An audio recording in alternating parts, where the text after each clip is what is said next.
Assalamualaikum warahmatullahi wabarakatuh. Nama saya Laude Muhammad Raditya Fardan dengan NIM S1S25098. Oke, pada kesempatan kali ini saya akan menjabarkan atau menjelaskan mengenai salah satu eksperimen yang saya lakukan atau penelitian yang saya lakukan dengan dalam rangka untuk memahami bagaimana hubungan antara pemrograman dan metode-metode perhitungan dalam aljabar linear. Jika kita bisa membahasnya itu sebenarnya ada banyak sekali hubungan yang bisa dikaitkan dari metode-metode dalam aljabar linear dengan dunia pemrograman. Namun untuk lebih spesifik, saya mengambil suatu studi kasus yang cukup saya pahami, yaitu tentang video game. Di mana video game itu sendiri, jika kita bisa mengambil penjelasan yang berhubungan dengan pembahasan kali ini, video game itu bisa didefinisikan sebagai realitas buatan berbasis digital yang dibuat dengan berbagai metode pemrograman. Nah, untuk lebih mendetail, studi kasus yang saya buat itu mengenai bagaimana sih menjelaskan visualisasi dari objek digital yang bisa mengadopsi hal-hal dari dunia nyata itu ke dalam dunia digital yang digerakkan oleh komputer atau yang didasari oleh pemrograman menggunakan komputer. Nah, berangkat dari rasa penasaran saya mengenai hal ini, saya pun mulai mengamati bagaimana efek visual yang masif itu bisa terjadi dalam simulasi video game. Misalnya mulai dari efek ledakan atau serpihan kaca. Nah, setelah saya amati, ternyata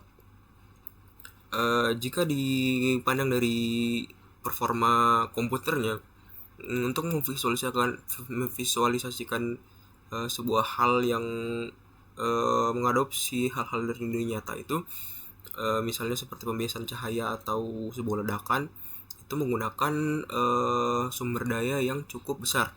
Jadi mungkin seringkali dalam pembahasannya untuk memvisualisasikan sebuah objek digital itu tergantung dari kasusnya ya, tergantung dari apa yang akan divisualisasikan, performa komputer itu bisa menurun. Nah, setelah saya telah lagi, ternyata dalam memvisualisasikan sebuah objek digital atau memvisualisasikan hal-hal yang ada di dunia nyata, dalam hal ini objek digital, sebuah komputer itu akan memproses ribuan titik partikel, yang per satu titik partikel itu menggunakan sebuah metode perulangan secara sekuensial. Nah, otomatis sebuah perulangan jika dilakukan secara terus-menerus akan membebani kerja komputer. Maka dalam hal ini berangkat dari hal ini, saya pun mulai melakukan penelitian apa sih mengenai masalah utama,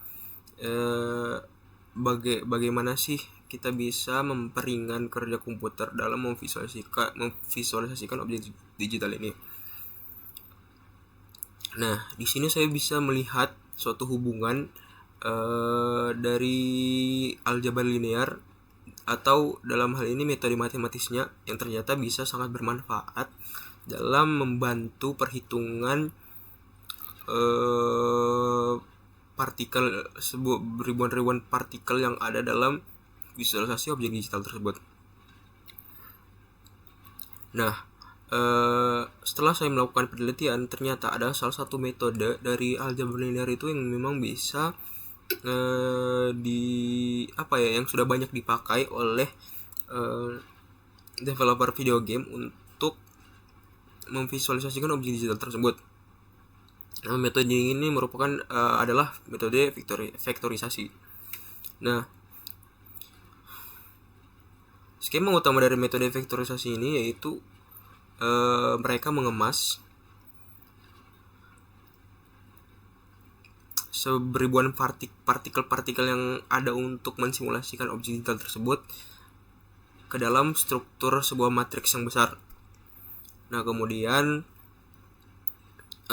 dari situ proses pemburuan posisi dapat dilakukan secara sekaligus atau serentak. Dalam satu instruksi komputasi matematika, ribuan partikel itu bisa diproses sehingga beban kerja dari komputer itu akan menjadi lebih ringan. Nah, mungkin untuk selanjutnya saya akan menunjukkan atau mendemonstrasikan dimensi digital dari bagaimana sih objek digital itu bisa divisualisasikan melalui skema perhitungan. Ya, assalamualaikum. Ya, jadi sekarang kita sudah membuka software Blender, yang dimana secara umum itu Blender sering digunakan oleh developer game untuk memvisualisasikan objek-objek yang ada dalam game mereka. Jadi sesuai yang sudah saya bahas tadi, yang jadi inti pembahasan dari penelitian saya itu bagaimana untuk menjelaskan bagaimana memvisualisasikan objek digital itu, saya akan memvisualisasikan sebuah ledakan ya. Jadi yang pertama harus dilakukan itu membuat sebuah titik acuan dari partikel-partikel ledakan yang akan membantu memvisualisasikan ledakan itu. Jadi yang ini kita hapus dulu, delete. Kemudian kita akan membuat sebuah sculpting bulat yang akan menjadi titik acuannya, atau bisa dibilang sphere lah.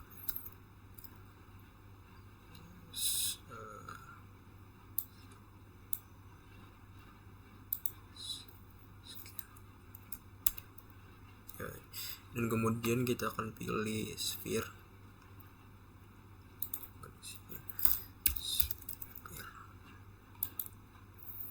Nah, sphere ini akan menjadi sebuah titik acuan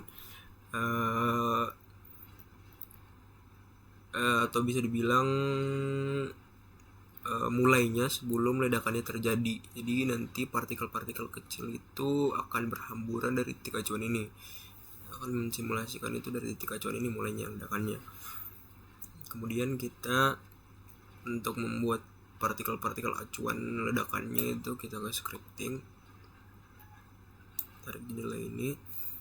Kemudian sudah ada kode yang saya siapkan untuk membantu saya mensimulasikan partikel-partikel ledakan. Oke, kita tulis di sini. Dan kita run. Nah, bisa dilihat jadi partikel-partikel kecil ini itu nantinya akan berfungsi sebagai matriks dalam membantu memvisualisasikan sebaran objek dalam ledakan itu. Nanti titik acuan ini akan berfungsi sebagai titik awal atau titik T0-nya sebelum terjadi peristiwa ledakannya. Nah, nanti saat peristiwa ledakannya sedang terjadi, maka visualisasi atau visualisasi digitalnya itu akan terbagi ke partikel-partikel kecil ini yang kalau dalam matematis itu sebagai sebuah matriks. Nah, kemudian bagaimana sih peran vektorisasi itu bisa divisualisasikan melalui Blender ini. Jadi titik objek sebarannya dari titik acuannya itu diabstraksikan jadi elemen matematika. Elemen matematikanya itu dalam ruang vektor. Jadi dalam ruang vektor sebaran partikel-partikel ini itu mengandung sebuah matriks. Kemudian untuk menghubungkan semua partikel-partikel dengan titik acuannya ini dan partikel-partikel lainnya itu ada skema pengolahan memori. Jadi nanti akan disusun data-data mulai dari koordinat posisi awal, dan kemudian koordinat sebaran partikelnya, dan kemudian juga ada koordinat komponen kecepatan acaknya. Nanti semuanya itu akan beresonansi menjadi sebuah array multidimensi homogen yang rapi. Jadi dimensi dari sebuah ledakannya itu akan dibungkus satu paket lah dalam sebuah array multidimensi homogen. Nah, itu yang saya jabarkan tadi merupakan metode vektorisasi yang digunakan. Dan kemudian apa sih keunggulannya dengan metode perulangan yang sudah saya sebutkan di awal tadi? Ya, keunggulannya itu lebih hemat memori lah. Kan tadi pengolahan sebaran partikel dan titik acuannya itu disimpan dalam koordinat-koordinat memori. Kalau digunakan perulangan terus-menerus, maka akan membebani komputer. Tapi kalau misalnya setiap partikel ledakan itu divisualisasi, partikel visualisasinya itu disimpan dalam memori mandiri, maka tentu saja akan lebih cepat atau lebih efisien. Nah, ini itu akan berimbas ke kestabilan animasi atau FPS-nya lah. Jadi pengaruh disuntikannya atau disimpannya secara simultan objek-objek partikel dan titik acuan dari seluruh baris matriks itu akan mengefisiensikan prosesnya. Nah, sebarannya itu diproses melalui menggunakan transformasi linear. Nah, integrasi ini juga divalidasi menggunakan blendernya ini, disimulasikan menggunakan blendernya ini tadi seperti yang sudah saya bilang. Jadi bisa dibilang keunggulan dari metode vektorisasi dalam visualisasi objek partikel itu lebih efisien lah daripada looping manual yang harus dilakukan terus-menerus. Akhirnya itu membebani komputer kan.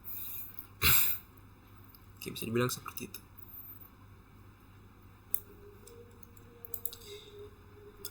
Oke, kemudian saya akan menjabarkan sebuah alur matematis yang sudah saya masukkan ke dalam makalah saya.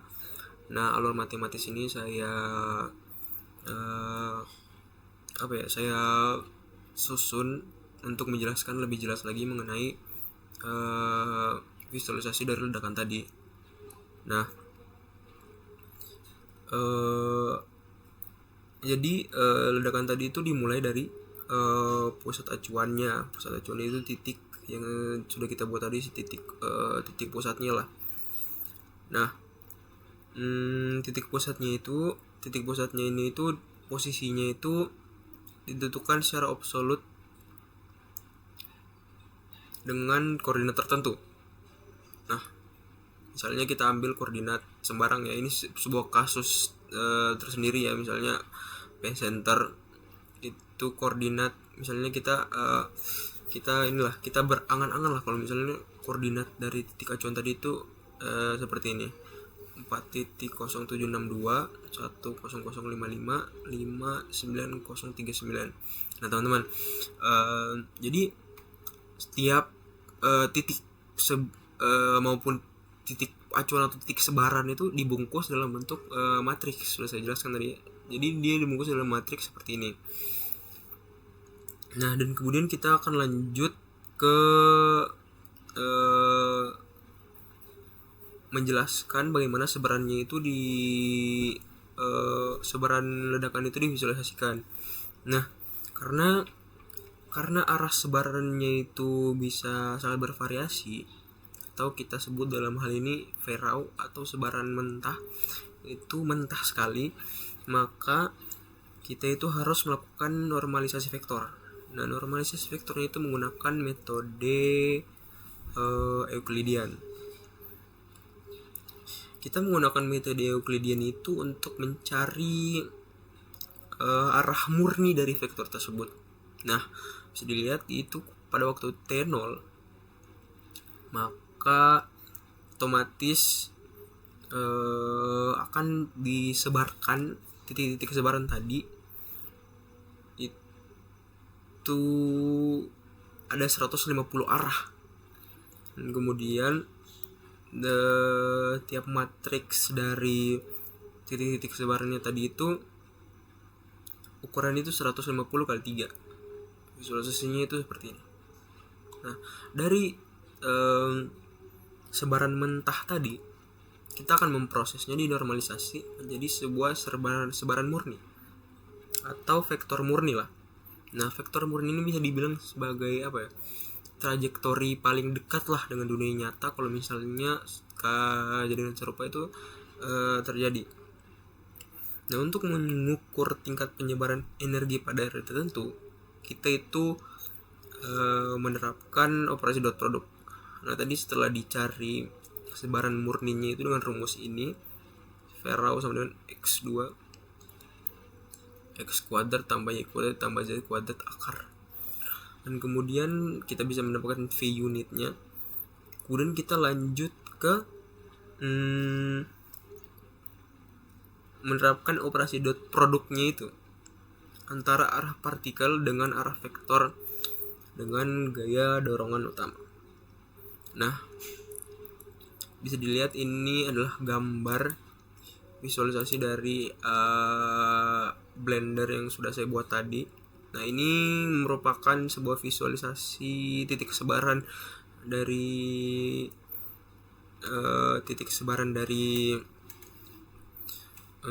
objek digital tadi atau ledakannya tadi.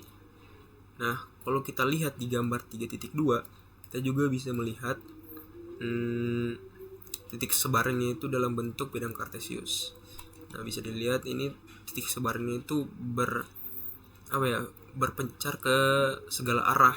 Nah, mungkin di sini ada berbagai titik sebaran itu diposisikan dalam bentuk matriks 150 kali 3 ya tadi. Dan kemudian ini trajektorinya itu masih sembarang ya. Nah, itulah fungsinya tadi kita mencari trajektori murninya itu. Trajektori murninya itu simbolnya tadi V unit ya kalau tidak salah. Simbolnya tadi V unit. Ya, simbolnya V unit.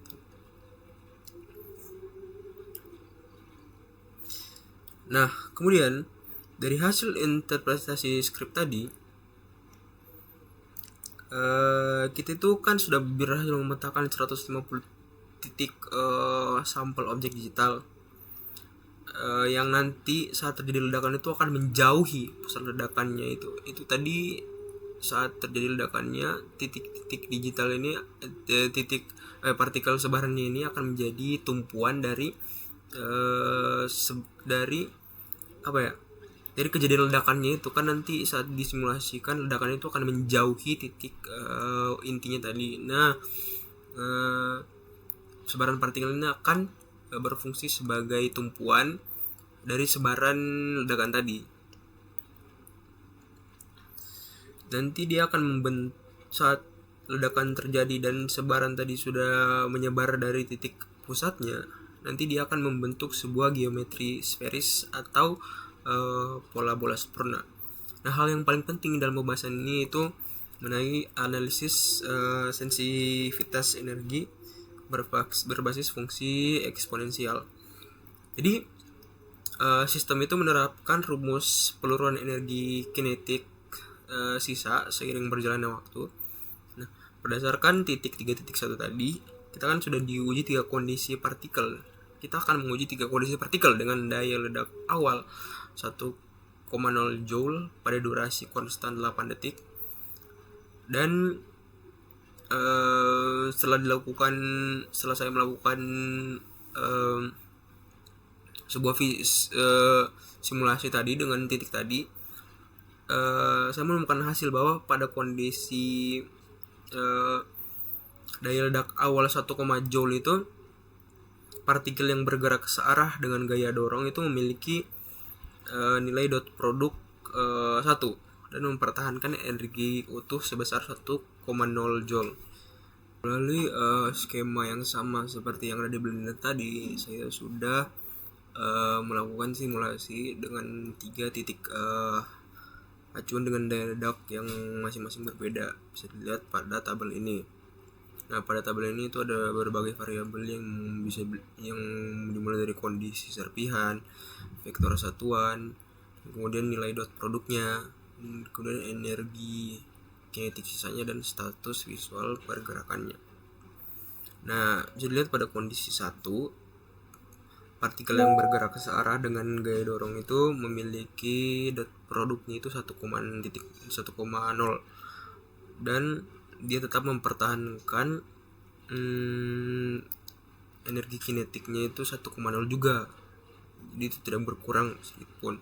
Namun juga diperhatikan pada kondisi kedua, yang dimana jika pada kondisi kedua yang dimana partikel itu menyimpang sebesar 45 derajat, nilai dot produknya itu turun menjadi 0,5 akibat adanya pangkat eksponensial waktu tadi. Jadi bisa dibilang pada titik pada waktu tertentu lah, saat kondisi ledakan itu sudah bergeser ke 45 derajat, maka nilai dot produk yang searah dengan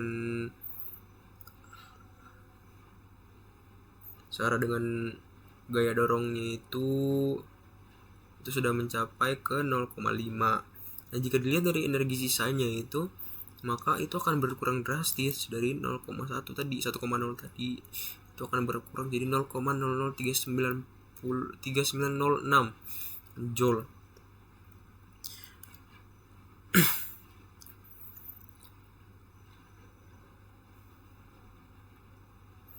Dan jika dilihat pada kondisi ketiga, partikel yang tegak lurus 90 derajat energinya akan menjadi 0 joule, atau ledakan itu akan langsung mati. Nah, apa yang kita bisa simpulkan dari data ini? Nah, data ini membuktikan bahwa partikel yang berada di luar sebaran utama itu pasti akan kehilangan momentum secara instan. Jadi ia akan menghasilkan sebuah transisi gerakan yang halus dan terkontrol di dalam layar.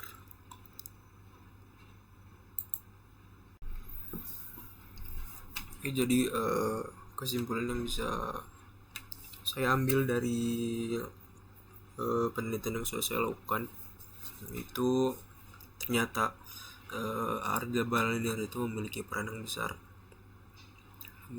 sangat besar dalam dunia pemrograman dan skema komputasi, dan perannya itu cukup krusial, salah satunya dalam alur sistem kerja visualisasi objek digital, mulai dari pemetaan objek-objek partikel sebaran ledakan yang seperti tadi yang dibungkus dalam koordinat memori, juga berperan besar dalam mensimulasikan ledakan melalui metode vektorisasi, dan metode vektorisasi digunakan untuk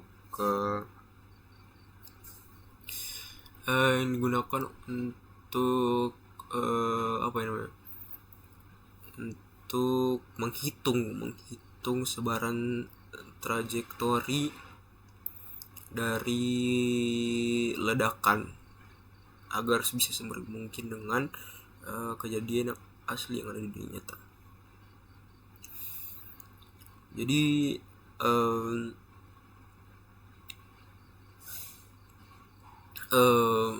kesimpulan secara sistematis yang bisa saya ambil itu bisa bisa diwakilkan melalui 3 fondasi logis yang bisa menghidupkan dinamika realitas virtual, Jadi metode aljabar linear dan vektorisasi tadi itu bisa dibilang bukan cuma sebagai instrumen hitung abstrak di atas kertas saja. Namun eksperimen yang saya lakukan juga tadi itu, saya bisa mengetahui bahwa pemrosesan matriks yang digunakan dalam mensimulasikan ledakan tadi itu, pemanfaatannya itu sangat berguna, bisa sampai mengurangi fenomena fisik dari beban kerja komputer yang sangat rumit. Jadi dari struktur animasinya bisa menjadi sangat elegan dan juga sangat efisien dan juga konsisten antara rumus matematikanya dengan visualisasi akhir yang ada di layar komputernya. Jadi tiga fondasi logisnya itu, yang pertama menyisihkan faktor alam nyata sebagai gesekan udara dan angin. Ini merupakan tiga fondasi yang mungkin bisa dijadikan studi lebih lanjut lah, atau usulan mengenai mungkin skema apa saja yang ada di nyata yang bisa dimasukkan ke dalam dunia digital dengan komputasi tadi. Yang pertama itu mungkin bisa menyisihkan faktor alam nyata seperti gesekan udara dan angin agar gerakan objek itu terasa lebih organik atau lebih nyata lah, boleh dilihat dengan mata manusia. Yang kedua itu bisa mengalihkan logika pola menyebar lalu memudar. Ini itu untuk memecahkan kasus komputasi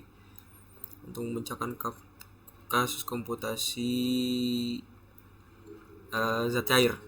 Dan yang ketiga itu memindahkan kalkulasi data dari CPU itu ke GPU kalau bisa, agar sistem kita itu bisa menangani simulasi yang besar yang melibatkan jutaan partikel dan bisa disimulasikan itu secara cepat atau instan.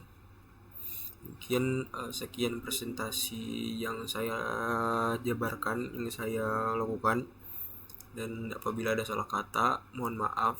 Saya sebagai mahasiswa masih dalam tahap belajar, dan jika mungkin ada kesalahan dari apa yang saya terangkan atau jelaskan, saya mohon maaf. Dan kalau bisa anda semua yang memiliki pengetahuan lebih atau pengetahuan mengenai hal ini itu bisa membenarkan saya.